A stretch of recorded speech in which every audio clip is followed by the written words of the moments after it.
Welcome to our Age of Wonders 4 Faction Build Guide. Age of Wonders 4 is a 4X game that shares many similarities with games like Civ, Might and Magic, and Master of Magic.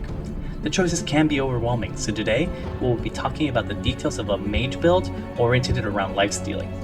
My name is Aramusha, and let's begin. Mages are generally squishy and vulnerable in melee, however they are not without pros. Their AoE spell allows them to benefit from lifestealing effects multiple times based on the amount of targets hit, making them immortal while dealing high damage. Similar to archers, their ranged multi-hit based attack allows them to benefit from on-hit buffs and damage multiple times per turn. As a result, lifesteal will be a core mechanic this build will be based on. Depending on the source of the lifesteal, this build can diverge into the Undead path or the Mana Addict build path.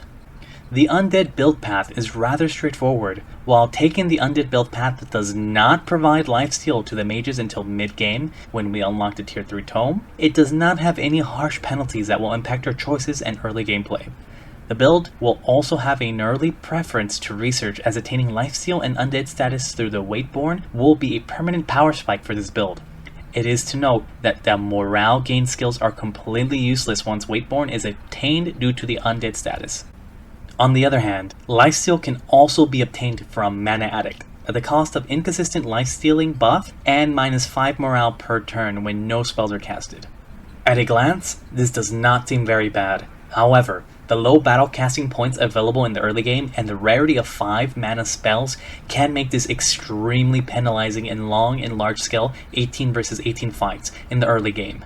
Since the lifesteal is not permanent, an ideal strategy with Mana Addict is to find low-cost casting spells and cast only when your unit needs help. But taking into consideration that you lose morale every turn when no spells are casted, a spell should be casted every turn by either you or your opponent. Luckily, a faction's racial trait, cultural trait, and origin can be tailored to resolve this issue.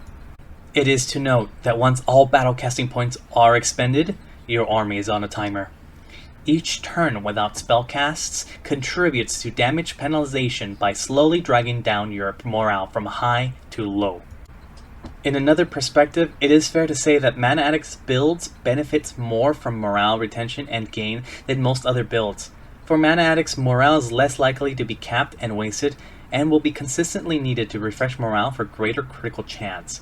Note that this build is a group strategy build and is extremely vulnerable to displacement. For racial traits, I would recommend Keen Sight and Arcane Focus. Unicorn and Spider mounts are also reasonable options if one is more interested in nature spells and mounted mages. However, for Mana Addict path, Cold-Blooded can be taken over Arcane Focus to reduce the morale penalty. The best culture for this build is Mystic, as it has powerful tier 3 battle mages and the availability of tier 1 battle mages. In addition, Mystics also provides a powerful shield unit that synergizes extremely well with lifesteal with its stunning AoE damage skill. Mystic also provides a low-cost battle spell, Magic Shield, to help with Mana Addict needs. As for cultural traits, Prolific Swarmer is recommended for the upkeep cost reduction for both the unit and the enchantment. Mana Addict is chosen instead for lifesteal if one decides to run a Mana Addict build. Powerful Evoker is recommended as a second perk, especially when running Mana Addict. This helps scale up your battle casting points as more mages are involved in the battle, remedying the casting point problem. As mentioned before, Wizard King is required for Mana Addict builds to reduce casting point cost on spells in addition to increasing the casting point limit. For the Undead build path, the origin choice can be left up to personal preference. For tier 1 tomes, there are multiple reasonable choices.